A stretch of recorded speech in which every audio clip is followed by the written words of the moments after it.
like 2 seconds.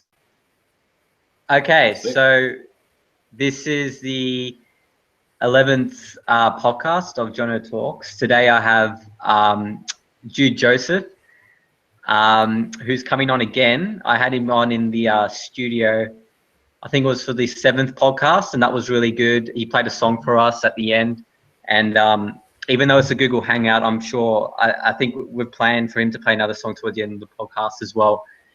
So yeah, thanks Jude for coming by again. No worries, my pleasure. So how's everything going since we left off? Has there been any update on your band, The Vulture State?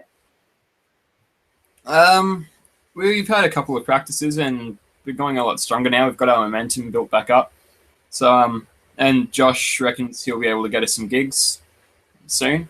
He's got some connections. We went and checked out a bar about 2 weeks ago that might be able to take us on. So, yeah, once we've got our material a bit more tight, to start playing gigs and get off the ground. Yeah, and I guess that's a whole different experience, potentially playing at, bars. But have you done that before? Nah, never. We've played school events on campus and such, but nothing real. So yeah, it'll be exciting. Yeah. So is your band really looking forward to playing in a different setting? Oh yeah, definitely. That's one thing that I've been really sort of aiming for, and it seems like snail's pace to get there, but it is getting there. So. And how's the band chemistry at the moment? Because you mentioned to me, part of the band, not just with your band, but part of any band, egos can collide at times when you're trying to make good music or just about anything really, personality differences. Is the band chemistry going well? Yeah, it's definitely still going strong. I don't think we've got any sort of setbacks in that regard, so should be all right. Oh, last practice there was a bit of messing around, but no big conflicts or anything like that have been happening, so I think we're about as good as we'll get, hopefully. That's good. Because I think that's one of the important things about a band is to, is to be cohesive. And I think with any band, if the chemistry is good, then generally you're able to play better music. Is that the case? Yeah, definitely. In a few regards, yeah. I think just with better chemistry, yeah, you definitely sort of feel each other a lot more and you get each other's energy, and I don't know, it's hard to explain, but yeah, you definitely get a better quality of music if you're all sort of on the same page and you've got the same. And it also just helps with, and stuff like that. There's less conflict, you don't waste time trying to figure out what to do, all that sort of thing. It's, yeah, definitely much better. And potentially playing in a bar, have you considered the fact that because you're playing anarcho-punk music, which for the listeners who don't know, anarcho-punk, as Jude explained to me before, is kind of, you have an anarchist perspective on music. So whether it be a political issue, say refugees or capitalism. So Jude, have you considered the how the audience in a bar is going to receive your music, given that it's angled in a particular way? To be honest, no, I hadn't. That's actually a really good point. Yeah, that probably is something to watch out for. We'll probably make a few enemies like that. But I think generally, if you pick your venue right, you get the bars where you'll get a lot of sort of punks. There's a place on Lygon Street near RMIT called The Curtain, and that's pretty much where you'll get a lot of the left-wing types of people. I saw a couple of anti-fascist punks out there a couple of weeks ago. So I think if you pick your venue, you should be fine. Yeah. So are you planning to, how did your friend get you in connection with that bar? What happened there? I have no idea. I never asked him. Probably should have. I don't know what kind of dodgy deals went on there, but No, I've got no idea. I think he just went there and sort of found it was a good vibe and spoke to the owner. I hope that's what happened anyway. Yeah. Is that common for bands or solo artists when they're coming out to play in, you know, that kind of private setting or public setting, really?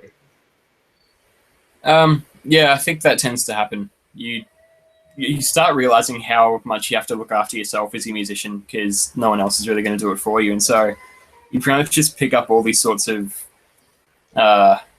tricks and ideas to just do whatever you can to get yourself going.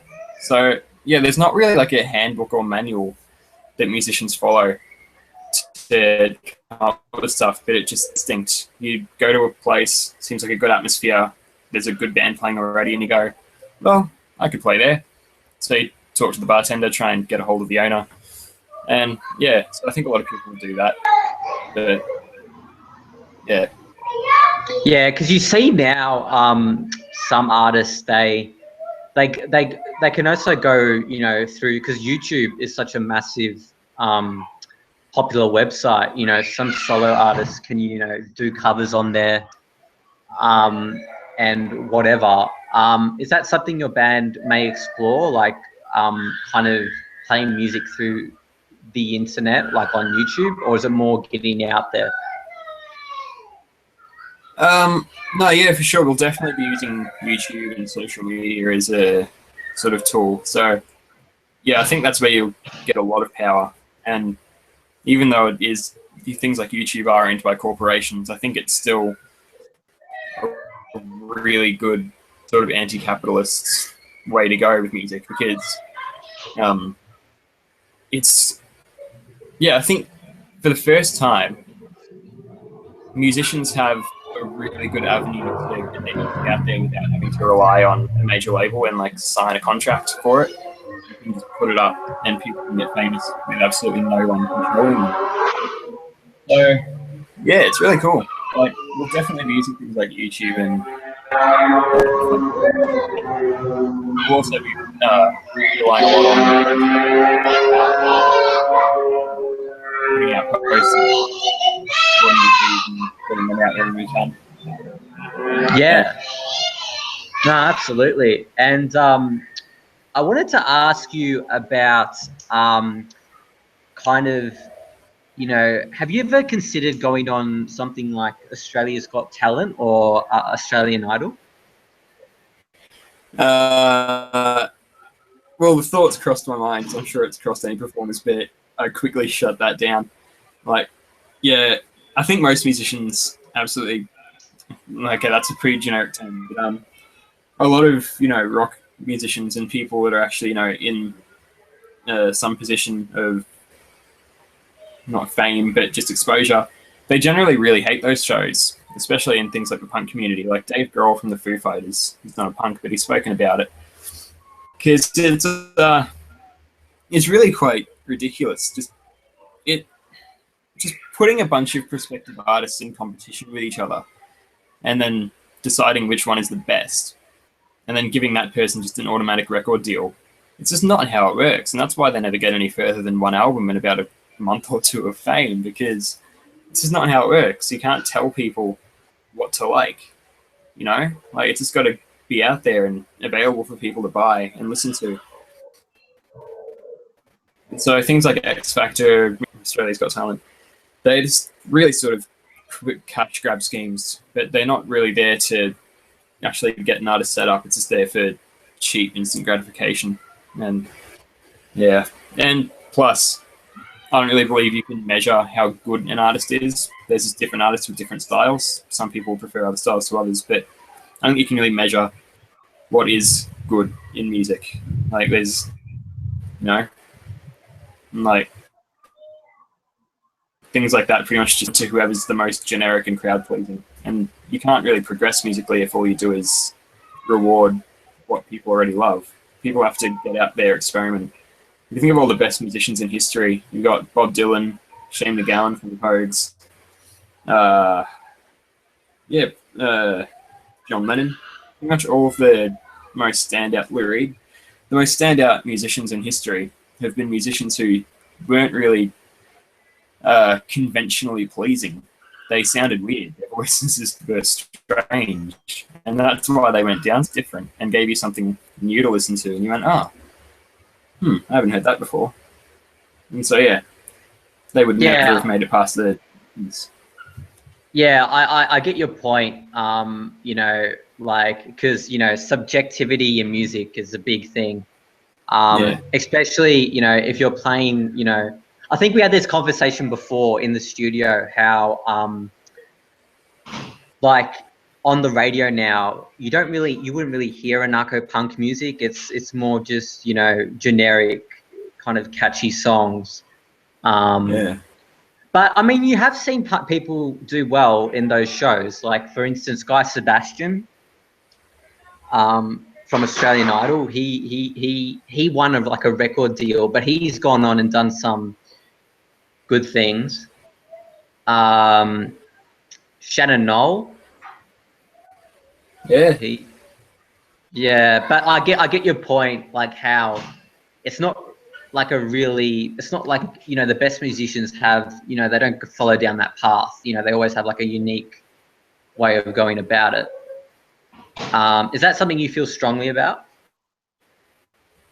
Oh yeah, definitely. Like, you know, it's not like I'll shame people who watch those shows or anything like that, or, you know, each to his own. But yeah, personally, I think that those shows are just, it's the sort of thing that holds music from expanding, and pretty much just plays right into the hands of the, you know, as much as it sounds like a conspiracy theorist sort of thing, you know, with the corporations, but it's kind of what the deal is. People tend to, you know, flock to what they're being told to like. You know what I mean? Like nowadays, anyway. And so, yeah, I do feel quite strongly about that. It's just really sort of, even outside of the whole musical, even if you do artistry stuff, it's just another, you know, another method for people to take your money and sell you stuff. In the end, it's just the same as fashion and pretty much everything else in the world right now. Yeah, absolutely. And what do you think about the judges who actually, you know, decide on like who goes in and out? Like, you know, there's obviously that debate of whether, you know, are they credentialed enough to judge another person's music? Like, for instance, if you appeared on the show with your band, there's probably a good chance that it wouldn't be well received, because anarcho-punk, you know, everyone's kind of used to that generic taste, if you get what I mean. Yeah, you're exactly right there. Like, we wouldn't make it past the auditions, I don't think. And if we did, it would be purely because they like to have that sort of strange, weird thing that no one expects, just for the shock value, so they'll get viewers and they'll get ratings. But we wouldn't win, definitely not. I think with judges... Yeah, sorry, go on. All right, well, yeah, like with judges, like people will talk about whether they have enough, you know, qualification to judge other artists. And like I was saying before, I don't think anyone does, because art, no kind of art, whether it's music or painting or whatever, I don't think any sort of art really can be put into, you know, just whether it's good or bad. There's just different types, and different people will be attracted to different types. Of course, a lot of people would hate the music I make, and that's fair enough. It's all about subjectivity and opinion. But yeah, I don't think anyone's got the right to say whether someone is good or bad. So yeah, I just think in general, the idea of judging for something like music just doesn't make much sense to me, I guess. Yeah, and but were you ever a fan of generic? Are you a fan of generic music in general? Not really. Like, you know, you can never deny something when it's just catchy, you know? Like, obviously, there's something a lot of people talk about right now is Justin Bieber's latest material in his comeback. And, like, you know, I'd be lying if I didn't say that when, what's that song? Love Yourself. When that comes on, like, that's a very chill and catchy song. And if, like, you know, I'm in a cafe and it plays, I can't help but just be like, yeah, just sort of groove to it. But yeah, you know, musically speaking, it's pretty chilled out and it's nice. But then, yeah, there's the line of like, well, when you think about it, it's still kind of just a scheme to get your money, and I don't like that. So I'd never buy an album or anything like that, and it's not really my cup of tea. But yeah, no, generic music, I'm not really a fan of it, but that's just a personal opinion sort of thing. So yeah, so what kind of age of music do you think anarcho, like, ideally, if you had a choice to be living in 2016 or another year, which would it be and why? So in terms of playing your music.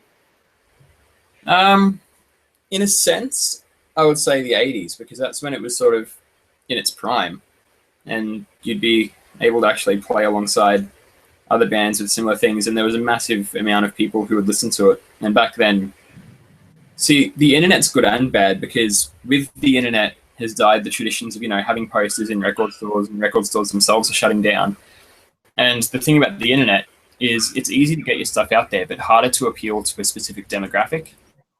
Like, you'll get a few, you know, subreddits and places where you can drop your stuff, but I feel like it would be a lot easier if you could just walk into, you know, this punk record store or like a punk bar, because, you know, Melbourne used to have a few punk venues about before the cops shut them down, and you'd be able to go in there, drop your flyers off, or drop off a stack of your CDs, your demos, and people would take them and listen to it. But now people are a lot more sort of closed off, and because there's so much more to find on the internet, but getting it noticed on the internet's quite difficult, and so it's kind of a catch-22.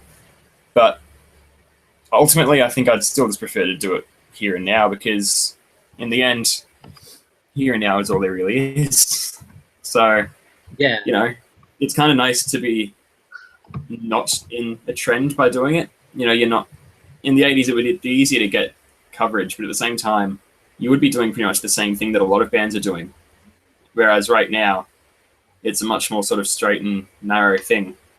There are other punk bands, a few political punk bands, but you'd be hard pressed to find a proper full-on anarchist punk band based in Melbourne at the moment. I haven't seen many. So yeah, I think I'd like doing it right now. It might be a bit tougher to get out there, but I think it's rewarding just knowing that you're doing something that isn't really being done by that many other people at the moment. So in terms of your like, have you found any, apart from your band, like you mentioned that, yeah, it's not really, anarcho-punk is not like part of the generic music scene, do you still find peers which enjoy anarcho-punk, or are you kind of forced to play a song and hope that people like it? No, I've definitely know people who are into this sort of thing, because, you know, musically it's still pretty much just punk music. So, you know, yeah, I've definitely got mates, and I've met people who are really still into that sort of music. So it hasn't really died out like that. But yeah, in another sense, yeah, it is just kind of a case of play it and see who listens to it. Like, we haven't like a audience yet, because we haven't really gotten out there. I expect what we're going to have to do is pretty much just play bars, hope that there's people in the audience who like that sort of thing, and they'll have enough interest to look us up, follow us, go to another gig. That's pretty much all you can really hope for, regardless of what you play. Yeah. And have you ever played a song and you've like forgotten any of the lyrics? Because one of the things that I find like cool about bands is that they, you know, is that they can really, you know, they seem to learn their words quite quickly. Like even something like Coldplay, you know, their new album, when they play it live, they just, you know, Chris Martin, the vocalist, he knows like all the words, and they have however many songs. Is it hard keeping track of the lyrics, or does it just come in your head? After a little while, it becomes really ingrained, and it just becomes a lot like, you know, muscle memory, second nature. Just while you're playing it, they just come out, and you don't even need to think about it. But it takes a while to get to that point. So there's still about half of our songs where when we practice it, I'll sort of drop out in the middle of a verse, and bloody Brendan on the bass will start laughing at me. And yeah, that gets a bit annoying. But there are also about half of our songs that just happen for me. Yeah. And if it does happen live, it shouldn't be too much of an issue because generally, especially in punk music, but even in just other genres, it's all about your recovery. So there was a guy, it was when I was in year 11, so 2 years ago, 2 or 3 years ago, no, 2 years ago, there was a school event because the year 10s in the music class had one of their, assignments every year where the whole class would work together to create a music event. They choose a charity that the money's going to go to. They're in charge of putting posters up, getting it out there however way they can. You know, everyone's got their different sort of specific role to play. And so when I was in year 10, mine was booking bands to play, which was fun. Tried to get the living end, but they were in Germany. And what happened was, in year 11, I played at that one. And before my band played, there was another band. And the lead singer and guitarist in that band was quite well known in the school as, you know, one of the music guys. And he had his folder on the ground in front of him on the stage. And he was looking at that while he was singing. And you don't really notice when someone does that, but he still managed to stuff up the lyrics in one of his songs. And so he stands there, just sort of stops playing and starts instead. And at the end, he sort of ducks down, grabs his folder, flips it a few pages, and starts, you know, saying, "Oh, this happened, it won't happen again." And it looked a bit silly, you know, like recovered decently playing, but I don't know, you need to be able to play it up a bit, you know, have a laugh about it rather than just sort of try and act cool and like you're meant to do it. Like, you got to be able to go, stuff that up. Oh well. And I think if you do that, you'll probably end up with probably more of a thing, more of a reaction, just remember the words in the first place. So yeah, forgetting lyrics is an interesting one. Since this is my first band where I'm singing, it's going to be quite interesting to see how that goes when I'm playing live, whether the nerves hit and I completely forget what I'm singing, whether I just start mouthing other stuff to replace the words. I don't know. Yeah. That's a good question. I mean, you know, and in terms of, so you're the lead singer of the band, aren't you? Yeah. So, how do you find it playing both the guitar and being a vocal singer? Is it too much? Do you place more emphasis on one than the other?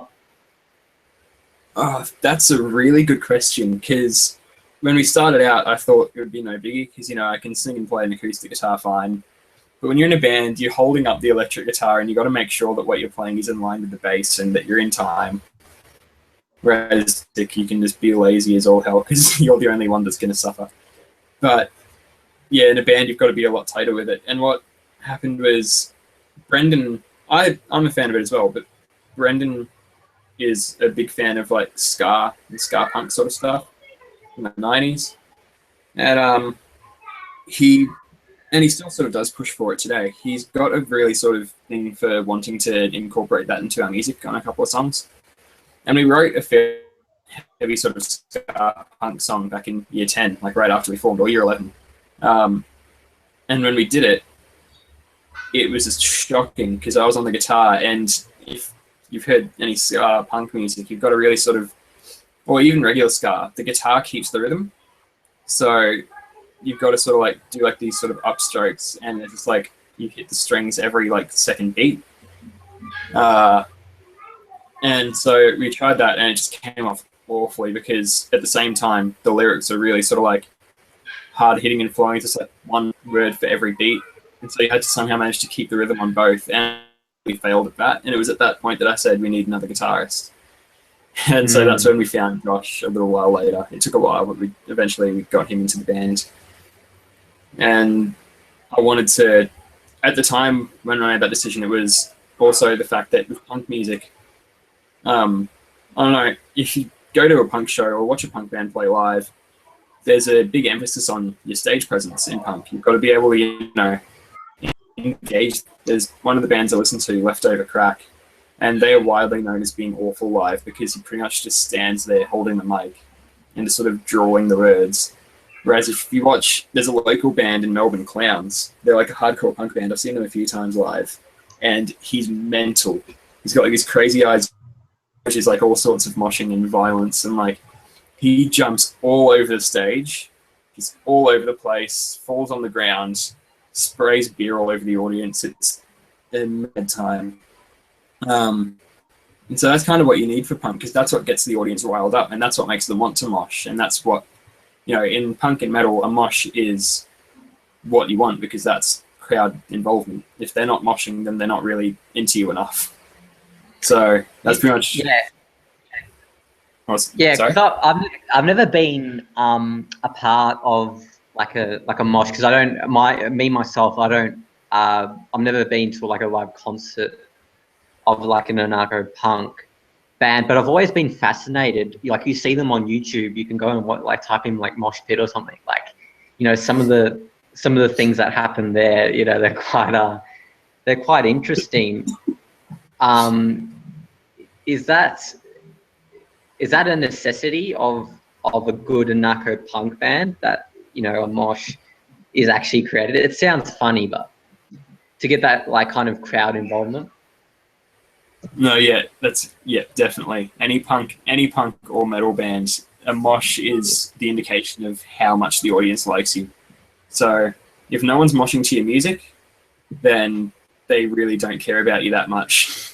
You know, like, it doesn't mean that they don't like you, but they don't really care that much. They're just sort of like there. So you'll find a lot of the opening acts at a punk show will not really get much of a mosh, because they're pretty much there to warm up the audience and get them ready for it.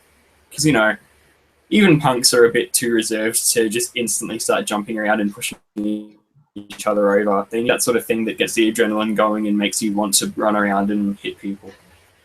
And to do that, you need those opening bands that get them excited. And then by about the second last to last band is when it'll just go insane and people are going all over the place.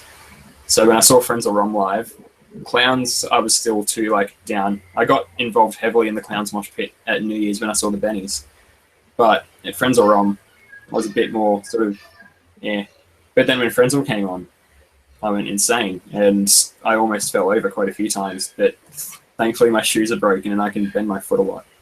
But yeah, anyway, it's definitely necessary.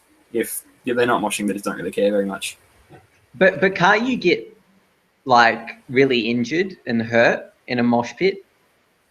That's something that I used to be scared of as well before I actually started going to shows. I was like, oh yeah, I need a mosh, but it's something that you're sort of afraid of.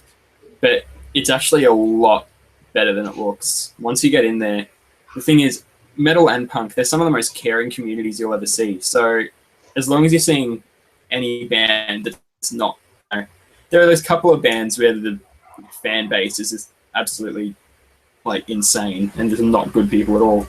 But with 99% of it, if you, everyone around you will instantly jump to help you back up.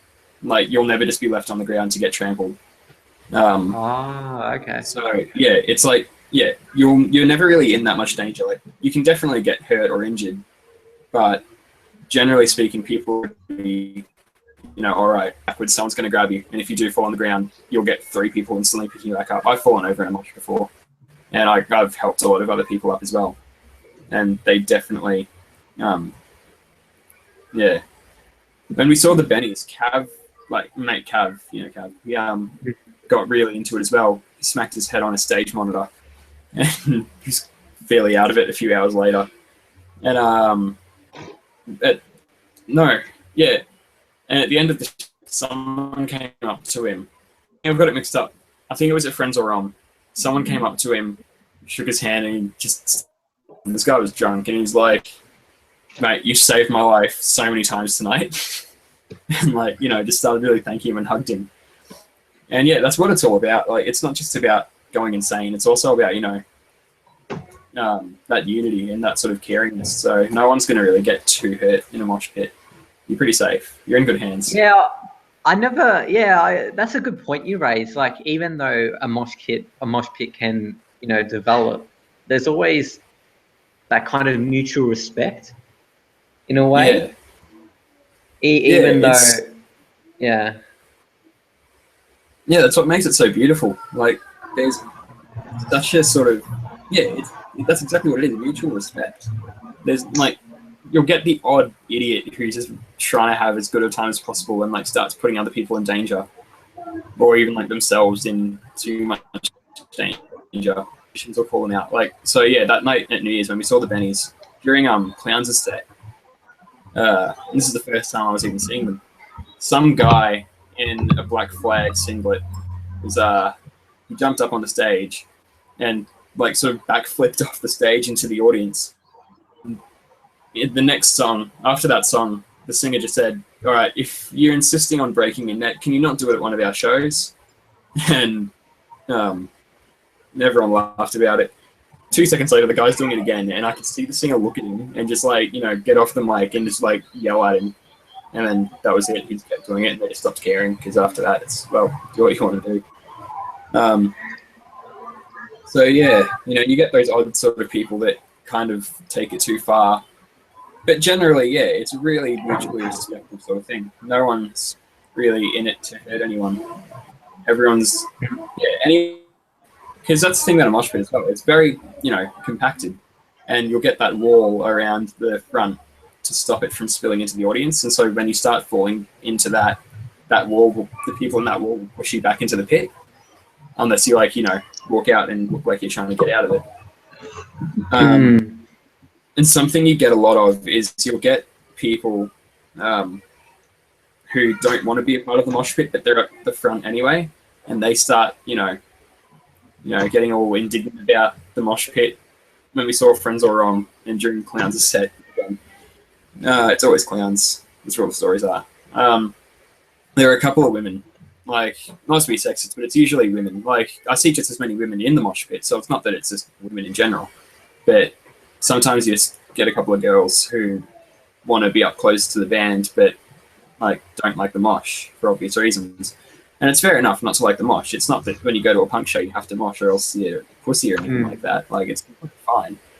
But stay out of the mosh pit, Yeah.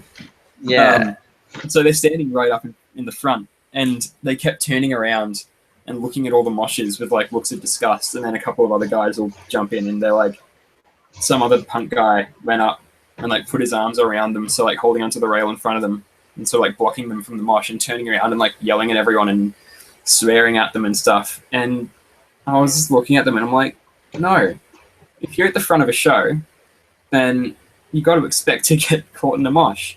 And if you don't want to be in the mosh, don't stand at the front. Like, it's just general punk 101, Yeah, like common sense. Yeah. Yeah. Yeah. So no, I've got no sympathy for people who, Yeah, I get what you mean. Like, if you go to a concert and you don't want to be part of the mosh pit, like, why are you even, near it in the first place? I can completely understand that. But, how does what do you do in a mosh pit? Can you explain to me what actually happens? Because I don't really watch it myself. Well, basically, it's not something you really see much of. So yeah, not many people would know unless you get into it. I didn't really know until I did it. Basically, you just start. It's pretty much you just feel the music, as cliched as that sounds. It's exactly like how other people talk about dancing in general. You just sort of get into the music and just let your body move around to it. And so since punk and metal have quite violent sorts of sounds, what you generally end up doing is jumping up and down, jumping all over the place, jumping into people, push someone. And that's pretty much all it is. And then suddenly you move around a lot because you'll either get pushed by someone and it's a pretty hard push. It's not like, a playful push. You'll get shoved. So you need to be expecting that. And if not that, it's someone else who's been shoved just falling right into you. And so you've got to have you with... Yeah, what do the police and the security guards do in those type of concerts? Do they just let it go because they know it's part of the gig? Yeah. What you'll find is on the ticket or on the website when you buy tickets to the show, it'll say, most venues will say, any sort of moshing or violent dancing is strictly prohibited. Fines apply. You will be, removed from the venue if you fail to comply, but that's never enforced. Like, they'll say that, But you guarantee if you're having a punk show, if you're having a punk band play at your venue, then there's going to be moshing. Now, I've never seen anything happen because, you know, what are they going to do? You know, it's a crowd of about like 50 to 100 full-grown people jumping all over the place and shoving each other. You can't really do anything to stop it, and it'd be silly to. It's definitely, it's accepted as a, you know, an expected thing, and they always just sort of stand there and let it slide, make sure that it's not getting too out of hand. Yeah. But has there been an instance once where like you were like really hurt or? Not personally. Like, yeah, no, I haven't ever been hurt in one. Like I sort of mentioned before, when we saw the Bennies, Cav managed to smash his head into the monitor on the stage, and he was fine at the time because, you know, alcohol and adrenaline. So he sort of came up, he laughed it off, kept jumping around, got right back into it, didn't even hesitate. And he was fine right up until later on, and we met up with a mate, went and sat by the Yarra, because it was New Year's Eve, so we were in the city all night, sat by the Yarra. He and his girlfriend Eliza, they fell asleep. And a couple of hours later, they woke back up, and Cav just was out of it. He could barely speak. His head was just hurting. And so, like, he hobbled back to Flinders Street at 5 a.m. and he just could barely speak. He was just sitting there holding his head. He was in absolute agony. But he was fine by, like, a couple of days later, so no serious injury. But, yeah, that's the most I've seen of getting hurt in a mosh. But there have been instances, like, where people have actually gotten injured. There are some, like, really full-on, like, metal bands where people die. But no, I've never really experienced anything. Generally speaking, the vast majority of the time is very safe. Yeah, and I guess it comes back down to the thing you mentioned before, that, you know, that kind of respect for one another when you're in a mosh pit. Like, me personally, I'd have no interest whatsoever, because sometimes because you just kind of explained it to me better. From just an observer, I kind of was asking myself, like, what's really going on here? Because it's just music playing loudly and people seem to be just going crazy. But also the other thing is, you know, I could have been watching extremely aggressive, over the top kind of mosh pits, you know what I mean? And so that can be an unnecessary stereotype, I think, that, you know, is extremely violent. Because it doesn't have to be, does it? You know, it's just like you're getting into the music, as you said. It's kind of hard to say, because once you start getting into them and you get into that music, that becomes sort of the standard. So I guess we'll probably have different definitions of violent. So I think what you've seen, like, I think that is an accurate description. Like, they are pretty violent, but at the same time, what with adrenaline and, you know, most people probably alcohol, and just you want to be in there in the first place. I think generally it's very sort of like mutual. It's like, it's a strange sort of violence. Yeah, but do you get scared by, you know, say if there's, like, you told me you've never been hurt, but like Cav, your friend, was hurt. But like, do you ever get like scared by, you know, one day there might be an instance where, you know, something goes over the top? No, I've never really been too frightened by the idea, but at the same time, I tend to not really be frightened of things till they happen, which is not good. But nah, like, it's sort of like riding a bike in a way, you know, like, it's possible that you could end up hurting yourself, but at the same time, chances are you're fine doing it. Like, it's dangerous, but not dangerous enough that you decide not to do it at all. And obviously, some people don't see it that way, and they do see it as dangerous and not getting involved, and that's fair enough as well. Like, when we saw the got into the mosh for the Bennies, but she stayed out for clowns because she heard them as guitarist, sort of, she knew that was a bit over the top for it. So it's all about knowing your limits. So, you know, there are probably bands where I'd steer. And yeah. I wanted to move on to another topic as well. So you can also, do you still do like magic tricks and kind of like illusion tricks? A bit. Like, I don't really do them very much at all. I used to have a deck of cards with me wherever I went, and I'd, you know, just take them out and shuffle them for no reason, just subconsciously. Now I barely touch them, and I need to get a new deck. But I do still know some tricks and perform some at times, occasionally. If there's a friend around who hasn't already seen them a million times. Have you heard of Dynamo? Yeah, I know Dynamo. Yeah, he's pretty phenomenal. I saw him live. Did you? So yeah, so he so around Melbourne Central Station. Yeah. So he came down. I think he was just touring in Australia. So as soon as I found out that he was there, like I went instantly, and it was free as well.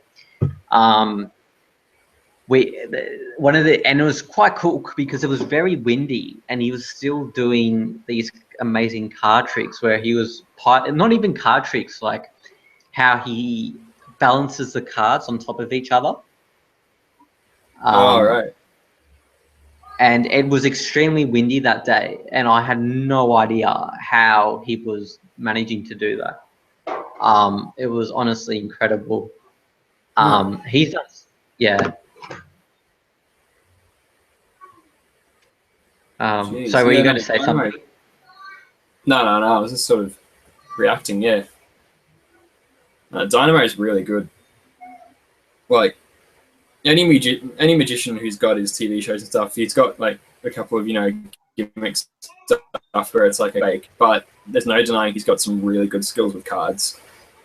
Like some of the tricks he does. I know a couple of his tricks, not his tricks, but tricks that he's known for. But yeah, no, he's mental with a lot of his stuff. And yeah, he also has like a disease where his body weight is less than an average person, and one of the advantages of that, I would think, is that because you can always kind of see him, he's wearing like, you know, long sleeves, and I guess if you're quite skinny, you can maybe hide some things where other people couldn't. That's one of my propositions that I think, because he is very skinny. He actually has a disease. I don't know what it's called, but yeah, like he's a phenomenal magician, all things aside. You know, he's an absolutely outstanding artist, if you can call it that. Do you consider magic art? Yeah, in a sense, yeah, definitely. Like, it is quite an art form, you know. There's a lot of different skills and tricks that you got to learn and such like that just to be able to get anywhere with it. So yeah, it's definitely an art form, I'd say. Yeah. Yeah, because when I did some magic tricks, like, you know, just dabbling into it, I never considered it an art form for myself, because some of the tricks I did were kind of mass based. So yeah, I know. Yeah, you know what I mean. Yeah. So you kind of, you know, you're like, pick a card from this row, and you go, oh, you remember that row. It's kind of an analogy to blackjack, where you're not playing the game properly. You're counting what cards have been played and heightening your chances, even though you're technically not allowed to do that. But so that's how I'd consider my magic tricks. I wasn't actually doing magic. Of course, magic is not real, but magic to me doesn't have to be that. It can just be something really good and you have no idea what just happened. Whereas if there's some sequence to it, especially mass card tricks, I find I can't. There's always something behind it. Whereas you know, you see David Blaine, a magician. Do you know who David Blaine is? Yeah. Yeah, and he just put, say, like a needle like through his hand, and that's something you go, wow. And he pulls it out, and there's no blood on the needle. And one of the theories there, I mean, that's what I consider real magic anyway. Like, what are your thoughts about that? No, yeah, like I don't know. That is definitely stuff that takes a lot of skill to do, because the thing about magic is that people tend to look at that one and go, well, obviously it's fake because it's physically impossible to do that. And it's like, you're missing the point of magic in the first place. No one's trying to convince you that they can actually put like a needle in their hand and take, like, you know, like, it's not the point. The idea is, think about how much, like, try and explain how he's doing it. And that's where the art lies. Yeah. Like, that ability to, you know, apparently warp reality. And yeah, there's so much effort and skill that goes into being able to do that, you know? Like, that's what's amazing about it. Like, if anything, it'd be less impressive if he was actually doing magic, because then, oh, okay, that's just a skill, like, it's a power that you've got. But being able to make it look like you're doing magic, then you've only got the same reality as anyone else. That's what's impressive. Yeah, and I guess it's kind of, that's a very good point you raised. Like, if like actual magic, like if someone could do actual magic, like, you know, what would be the shock factor of that? Like, you know, I find it more impressive if someone can actually train and practice for, it's like with anarcho-punk or just any singer, some people are just blessed with natural talent, and in a magician's case, you know, the natural ability to, you know, practice to deceive, if you can call it, or, which is not a bad thing at all. Like, you know, that's one of the components of being a good musician, but I mean, magician. But you know, I think that's another thing too. Like, some people are just naturally gifted when it comes to music, or like, for instance, when you played music, did it just come naturally to you, or did you have to work really hard at it? No, yeah, it was quite a natural thing. Like, I remember in primary school when I first started playing guitar in grade 4, there's a classmate who started like 1 or 2 years before me. And like, yeah, I learned a lot quicker than he did. And sort of like, you know, in terms of skills and technique, I progressed sort of past him and pretty much most other people who were learning guitar at the time. So yeah, I think guitar and music in general seems to come a lot more naturally to me than to other people. Yeah, they say that because, you know, I think vocals especially is a big one. I think that can come very naturally to people. For instance, I actually did I actually did some singing lessons one time. I didn't know that. Yeah. It was when I was like in year 8 or 9, around there. Right. Or year 10 maybe. Because I kind of played guitar in primary school, and I got really into it, but it never came naturally to me. So I kind of was discouraged a little bit, because I see people. I also didn't really have the work ethic either. You know, because even though you can be discouraged that you're not picking up quickly, you have to keep going at it. It's persistence as well. Even though you have that natural talent, you need persistence in whatever you do. And I just didn't have that. So I tried, because I tried singing, and so a guy would basically play the piano and I'd sing different notes. And I think I developed, but I never had that kind of thing where it came naturally. So after a short while, I quit as well. which is kind of, you know, stupid, but, you know, singing wasn't really my passion. I just wanted to try it out. Yeah. Because that's what, you know, I think in bands, the vocalist is the one that I always look at. I don't know, like when you look at a band, do you have more appreciation for the vocalist or another member of the band, like the drummer? I think it depends on the band. Like generally, I think it's just natural for everyone to focus on the vocalists for a few reasons. I've thought about it a lot. I think like there's the fact that vocals are just sort of a bit more personal. You know, with vocals, it's not that you're holding like an object and making sounds with it, but like it's your own, like, you know, it's your sort of muscles and your own body that's making the noise. And then there's the fact that, you know, the lyrics are, you know, very important in most sorts of music. And so you're hearing words being spoken rather than just sounds. And just the vocalist is the one moving around and engaging the audience more than any other member. But then there are bands like, you know, Van Halen, where the guitarist is the one who's sort of getting all the attention because Eddie Van Halen was so skilled and sort of innovative with the guitar. You know, Jimi Hendrix, well, he was a vocalist as well, but, you know, the guitar was something that was focused on a lot in his music, not really the... Yeah.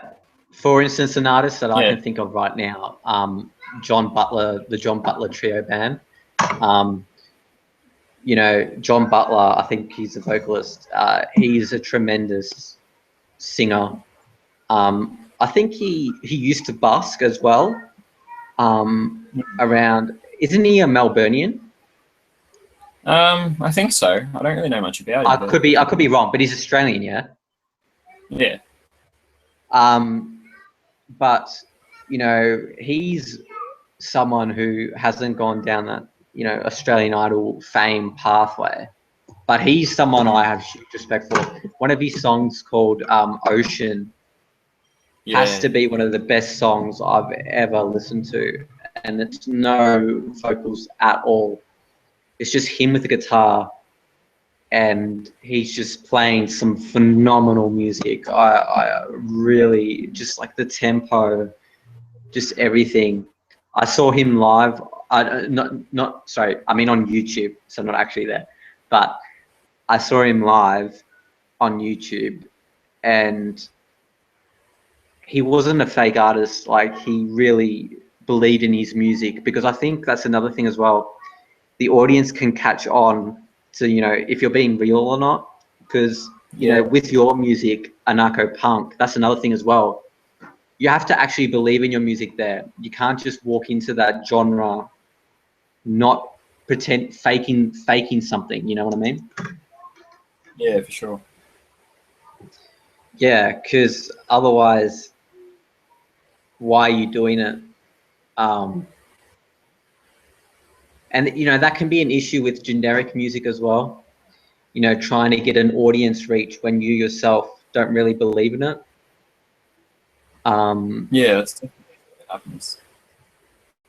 Yeah, I mean, it's especially apparent in generic music. I think, you know, not necessarily the music, like the music videos as well. Like, for instance, like just like an explicit or sexual scene, like, you know, that can get viewers, even though it might not have relation to the song whatsoever. And that's a detriment, I think, to the music industry now. I think there's a lot of music which is being produced that the artists themselves don't believe in. And I'd like to see, you know, artists, and most of them do believe in the songs, but there are I think more noticeable artists. I won't name any, but I think you know of it yourself, where you see an artist and they're not fully engaged with what they're doing. Yeah. Yeah. So do you think you'll always be engaged in anarcho-punk, even in the future? Well, I guess it's impossible to really look into the future. Like, I think that I'm going to be very passionate about politics and my views for my whole life. I hope I am. But I don't know whether I'll be sticking to anarcho-punk or whether I'll drift and do other stuff. No way of knowing. At the moment, I'd like to. I have no plans not to, but you can never tell where, we'll actually go. Yeah, but because I definitely won't. I definitely won't be doing anything for the sake of getting fans or money, or capitalizing. That definitely. Because it kind of defeats the purpose of why you're doing it in the first place. It's like any job, really. Some people don't do what they actually want to do because it's harder to do.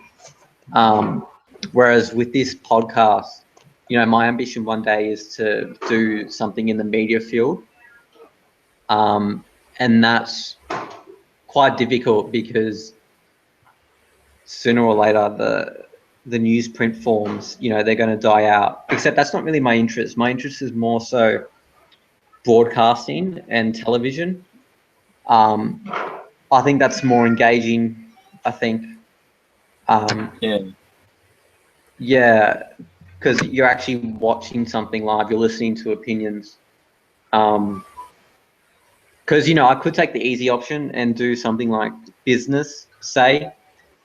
Where there's lots of jobs, and so that's something I applaud you for. You're taking on a genre where it's not. You wouldn't say it's not popular because it has been quite popular in the past, and it probably is still popular amongst a niche group. But what you're doing is, you're staying true to yourself, and so I think that's something artists can miss. I think sometimes the ability to stay true to who you are, because Coldplay, they're a band I like. They always reinvent their music. I don't know if you noticed that, but they always have different sounds in their album. It's really cool. Yeah, it's really quite unique. And for instance, when Chris Martin went through a breakup, his album was very emotional, kind of telling it like it was, and that's something I really appreciated. Is that something you try and do in your anarcho-punk music, tell it how you really feel, or has there ever been a case in a song you've created where you've diluted it a little bit? No, it's definitely just tell it like it is. I think it's a genre where you don't really have any risk by telling it like it is. If anything, you get more out of it. The more hard-hitting you are with your lyrics, the more people are going to connect and like it. Right? If you're sort of diluting and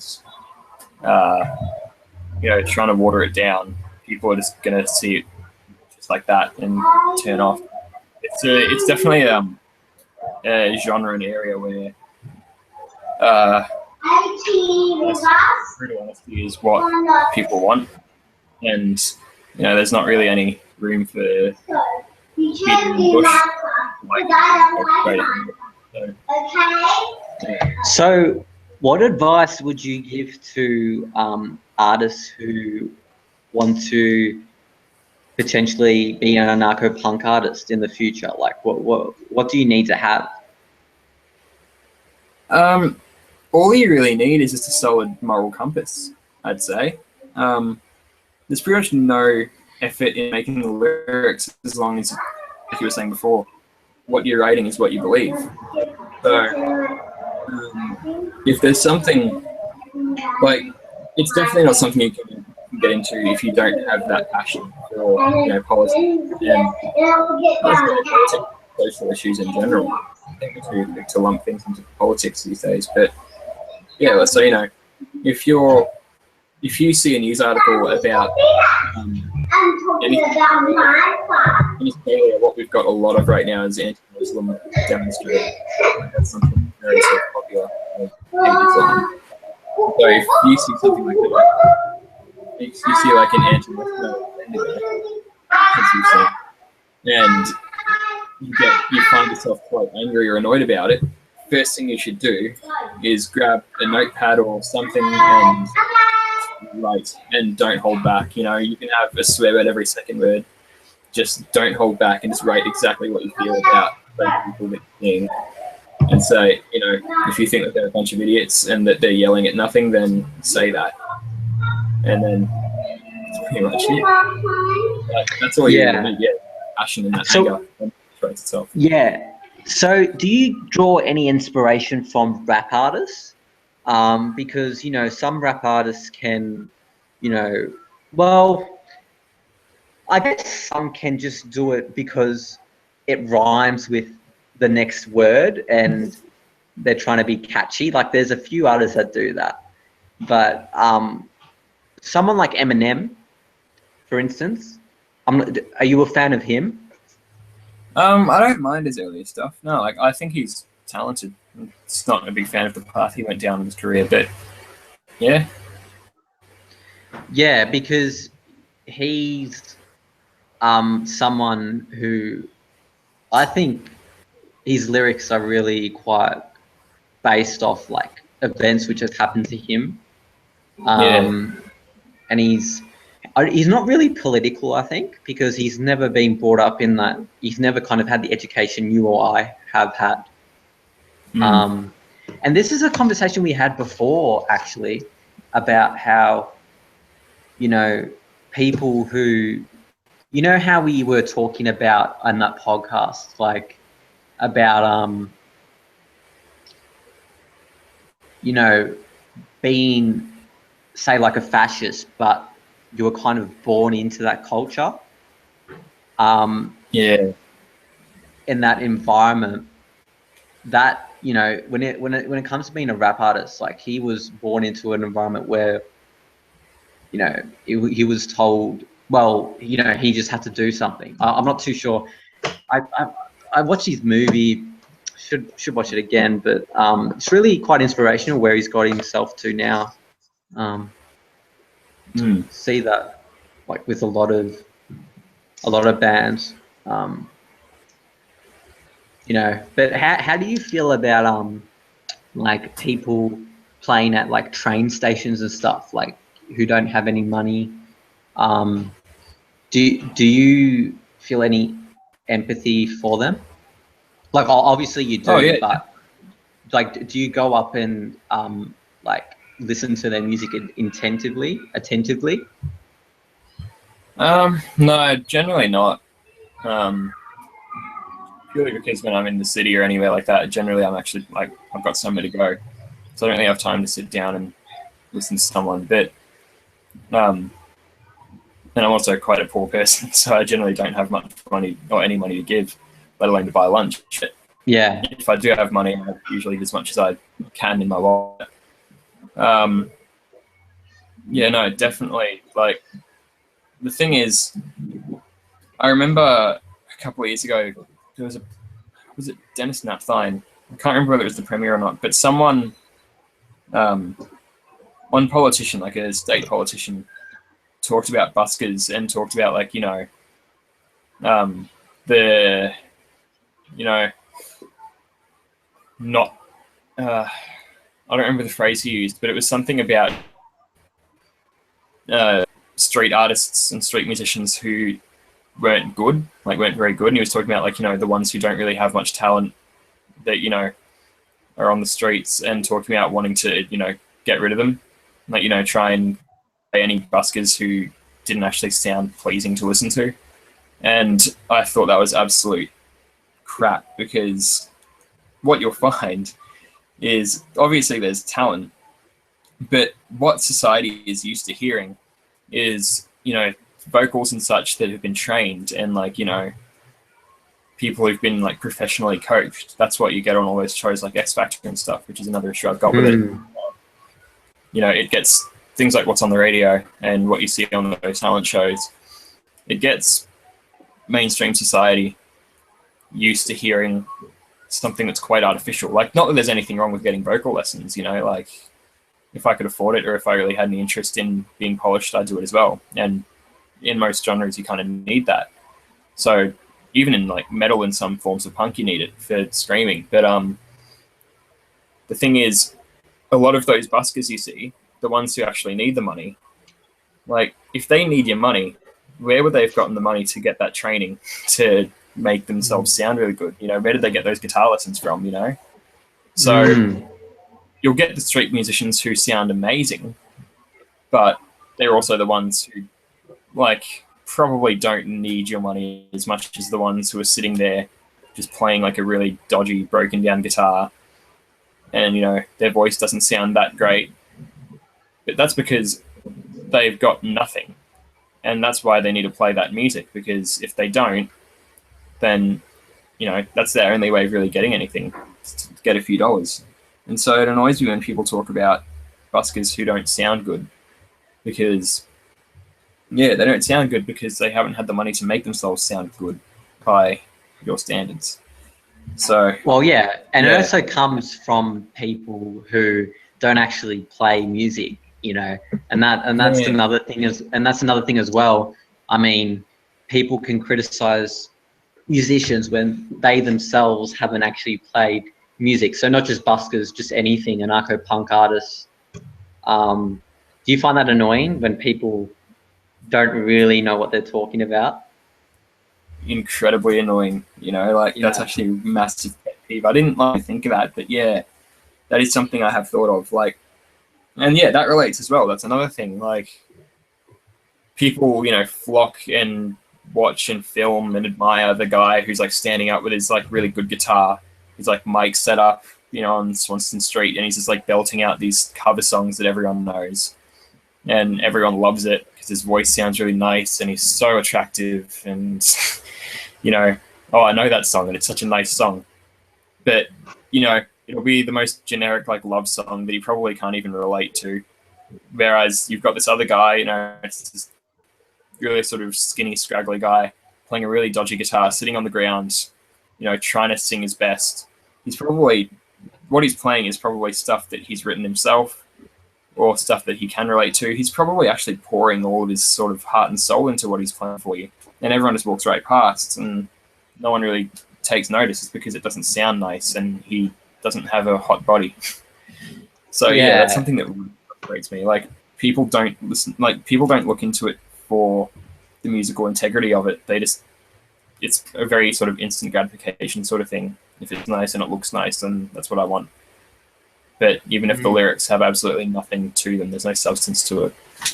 Not to say that like everyone who's attractive and has nice things is bad. Like, it's just as well that the guy who doesn't need the money is still pouring his heart and soul into it. But like, yeah, it's not very considered anyway.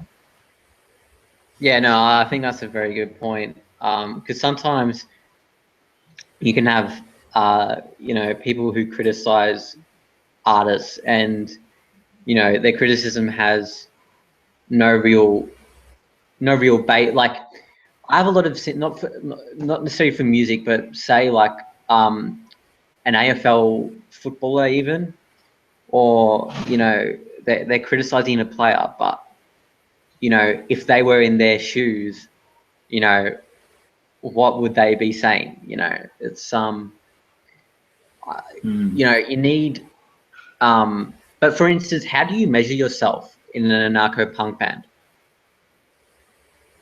Measure? How do you mean? In terms of success comparative to other bands? I think it's just down to how many people are really, you know, like listening to you. So like I was talking about like the mosh earlier. In terms of playing live, you can sort of tell how much you're liked by how into it and violent the crowd's getting. If they're just sort of all standing around, then obviously they're not into you enough to really start anything. Whereas if they start moshing during your songs, you know that they're enjoying it. But in terms of comparing to bands, there isn't really much way of doing that.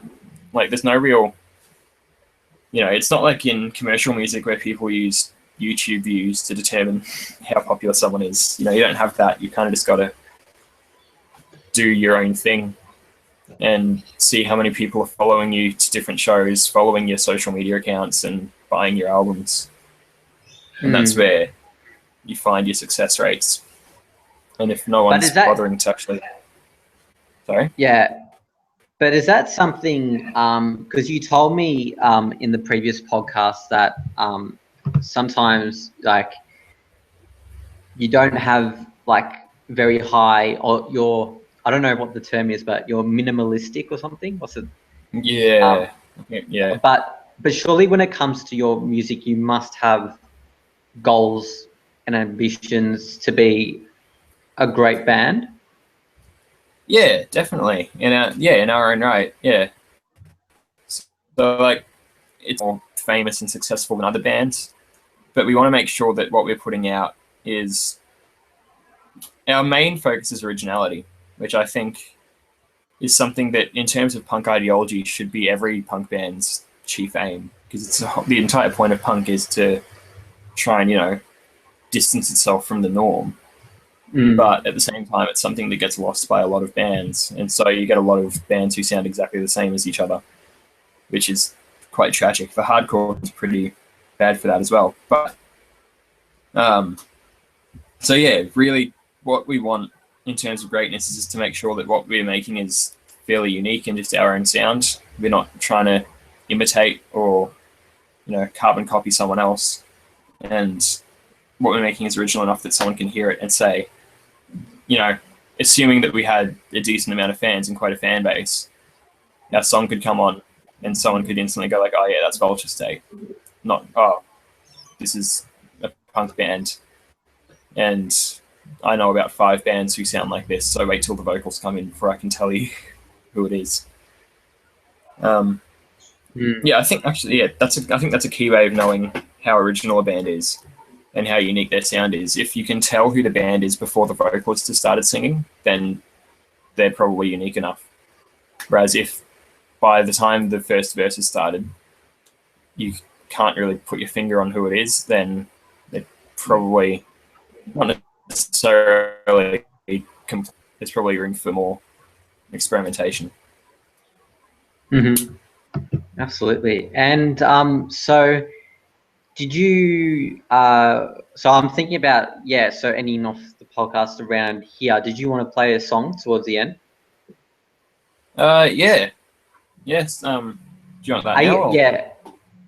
Yeah, so you don't mind that the quality is not, because obviously this is a Google Hangout, so the quality is not amazing, but yeah, like, as long as it's listenable, which I don't know whether it will be or not, but we'll find out, I guess. Okay, so yeah, you can start whenever you want. Yep. All right. Well, let's give it a bit of a rundown, because this is a cover song by the original song is by a band called Ramshackle Glory, and the lead singer and the songwriter from that band is a guy called Pat the Bunny. Now, Pat the Bunny has been playing music pretty much his whole life. And he's had a lot of projects, and one of his earlier projects is a band called Johnny Hobo and the Freight Trains, and that was pretty much him and whatever he could really get at his disposal. And so he was a homeless junkie. He was a drug addict on all sorts of substances. He was an alcoholic. And his songs were really sort of, he's folk punk, by the way.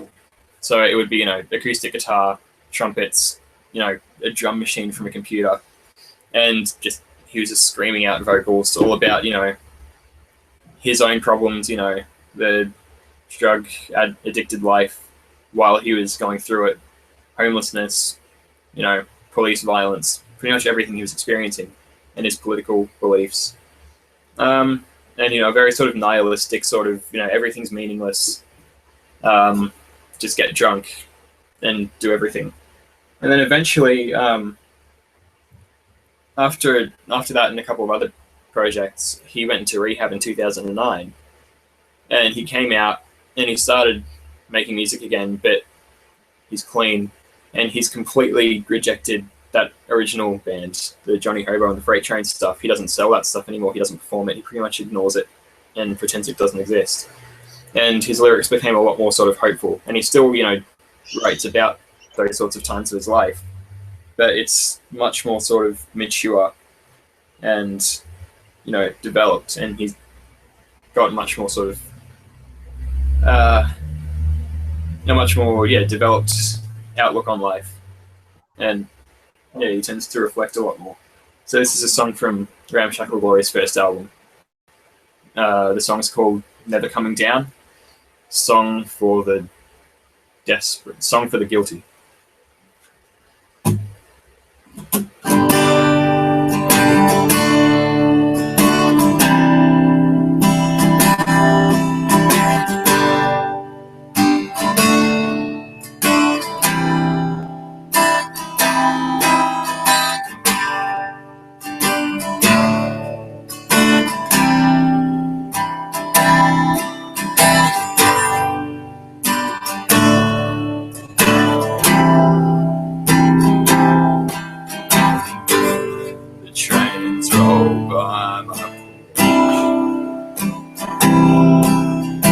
Down here where nothing can move.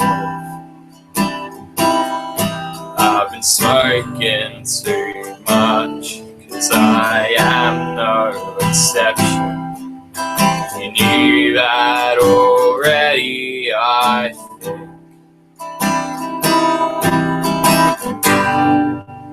If you want salvation, then you ought to go see a priest. 'Cause forgiveness from those that we hurt in this world never was guaranteed. I'm coming home, it's late again, I'm high as I've ever been. You're sitting up, you're in a bed crying for a ghost again.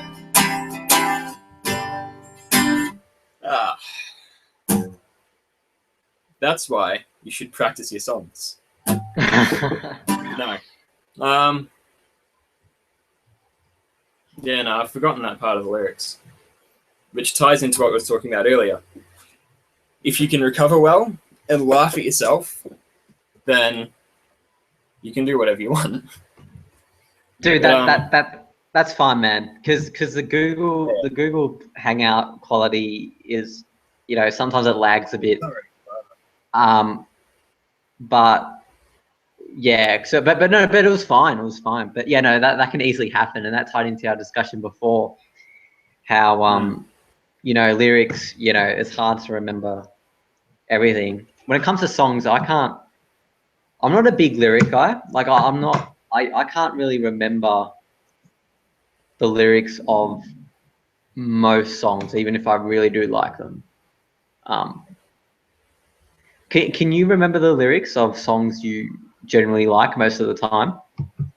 Yeah, usually. Like, this is something that I've barely prepared. In fact, I only started working on it today, properly. But yeah, it depends. Like, if they've got a really sort of emotional connection, then generally I will. But then, there's times like that where you just have a complete mental blank. And it happens all the time live, but yeah. Like, it's always when people start getting really embarrassed and shaken up that it becomes quite a problem. And so if you you really just got to own whatever mistakes you make. So, you screw up, whatever. Nah, that's fine. So sorry about the limited preparation. That's all right. But thank you for appearing on this Jono Talks podcast. It's really interesting talking to you, especially about a genre which most people don't really pay attention to actively, at least. But yeah, so thank you for appearing on the podcast. That's all right. No trouble. Thanks for having me on. No worries, Jude. Thanks. Bye. All right.